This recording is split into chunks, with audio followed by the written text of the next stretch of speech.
आज मैं आपको क्लिनिकली एलएफटी देखना सिखाता हूँ। एलएफटी इंटरप्रिटेशन के लिए सबसे पहले हम एलएफटी को 5 सिंपल ब्लॉक में बांटते हैं। फर्स्ट ब्लॉक है बिलिरुबिन। बिलिरुबिन में हम 3 चीजें देखते हैं: टोटल बिलिरुबिन, डायरेक्ट बिलिरुबिन और इनडायरेक्ट बिलिरुबिन। डायरेक्ट बिलिरुबिन जिसे हम कंजुगेटेड बिलिरुबिन कहते हैं, यानी जिसे लीवर ने प्रोसेस कर लिया है। अनकंजुगेटेड बिलिरुबिन यानी इनडायरेक्ट, जिसे लीवर ने अभी तक प्रोसेस नहीं किया है। इसका नॉर्मल रेंज तो आपको पता ही है, 0.1 से 0.3, और इनडायरेक्ट नॉर्मल रेंज है 0.2 से 0.8। इसमें हमें ध्यान में ये रखना है कि यदि इनडायरेक्ट बिलिरुबिन बढ़ा है तो वह प्री हेपेटिक प्रॉब्लम के अंतर्गत है, यदि डायरेक्ट बिलिरुबिन बढ़ा है तो वह पोस्ट हेपेटिक प्रॉब्लम के अंतर्गत है। इसमें हम ध्यान रखेंगे कि यदि डायरेक्ट बिलिरुबिन बढ़ा है तो वह किसी ऑब्स्ट्रक्शन के कारण, हेपेटाइटिस के कारण या कोलेस्टाइटिस के कारण बढ़ा हो सकता है। यदि इनडायरेक्ट बिलिरुबिन बढ़ा है तो किसी हीमोलिसिस के कारण या क्लिपर्ट सिंड्रोम में बढ़ा मिलता है। सेकंड ब्लॉक में हम लीवर की हिपेटोसेलुलर इंटेग्रिटी देखेंगे। इसमें मेनली 2 चीजें आते हैं: एसजीपीटी और एसजीओटी, यानी एएलटी और एएसटी। एएलटी में एल से आप याद रखेंगे लीवर, यानी जो लीवर के ज्यादा स्पेसिफिक है।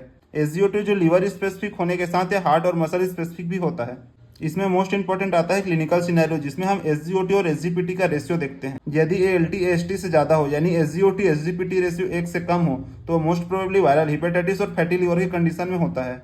यदि एएसटी एएलटी से ज्यादा हो, यानी एसजीओटी एसजीपीटी रेशियो 1 से ज्यादा हो, तो most probably alcoholic liver disease में देखने को मिलता है। बट यदि इसका इंडिविजुअल रेशियो 1000 से ज्यादा हो तो वह एक्यूट सीवियर हेपेटाइटिस में देखने को मिलता है। थर्ड ब्लॉक में हम देखेंगे एल्कलाइन फॉस्फेट्स और जीजीटी। एल्कलाइन फॉस्फेट किसी भी प्रकार का ऑब्स्ट्रक्शन बताता है जो बिलियरी या बोन रिलेटेड हो सकता है। जीजीटी जो लीवर स्पेसिफिक होती है, यदि इसका रेंज 2 गुना से ज्यादा बढ़ जाए तभी हम इसे सिग्निफिकेंट मानते हैं। यदि इंडिविजुअल एल्कलाइन फॉस्फेट बढ़ा हुआ होता है तो मोस्ट प्रोबेबली वह बोन प्रॉब्लम की वजह से, एंड एल्कलाइन फॉस्फेट के साथ यदि जीजीटी बढ़ा हुआ होता है तो मोस्ट प्रोबेबली वह लिवर बिलियरी ऑब्स्ट्रक्शन के कारण होती है। बट यदि जीजीटी बढ़ा हुआ होता है और एल्कलाइन फॉस्फेट भी बढ़ा हुआ होता है किंतु जीजीटी का रेशियो ज्यादा हो, तो वह मोस्ट प्रोबेबली अल्कोहल कंजम्पशन की वजह से होता है, जिसे हम एक्यूट लिवर डिजीज के अंतर्गत देखते हैं। एंड फोर्थ ब्लॉक में हम देखते हैं एल्बुमिन और पीटीआईएनआर। एल्बुमिन सिग्निफिकेंट होता है क्रोनिक लिवर डिजीज में और पीटीआईएनआर सिग्निफिकेंट होता है कोआगुलेशन फैक्टर सिंथेसिस में। यदि एल्बुमिन का रेंज कम हो जाए तो वह सिरोसिस क्रोनिक हेपेटाइटिस की कंडीशन में, यदि पीटीआईएनआर का रेंज बढ़ जाए तो सीवियर सिंथेटिक फेलियर में देखने को मिलता है। एंड 5वें ब्लॉक में हम अमोनिया देखेंगे, जो रेयरली रिवल फेलियर की कंडीशन में बढ़ा देखने को मिलता है। इसका समरी हम इस प्रकार से देख सकते हैं: यदि इनडायरेक्ट बिलिरुबिन बढ़ा हुआ है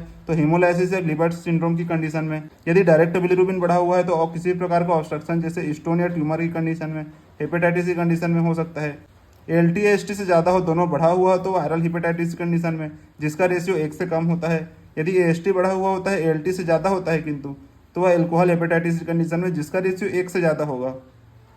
यदि एल्कलाइन फॉस्फेट बढ़ा हुआ है विद जीजीपी बढ़ा हुआ है तो मोस्ट प्रोबेबली ऑब्स्ट्रक्टिव जॉन्डिस की कंडीशन में या कोलेस्टाइटिस की कंडीशन में हो सकता है। यदि एल्बुमिन कम है और पीटीआईएनआर बढ़ा हुआ है तो सिरोसिस या लिवर फेलियर की कंडीशन हो सकती है।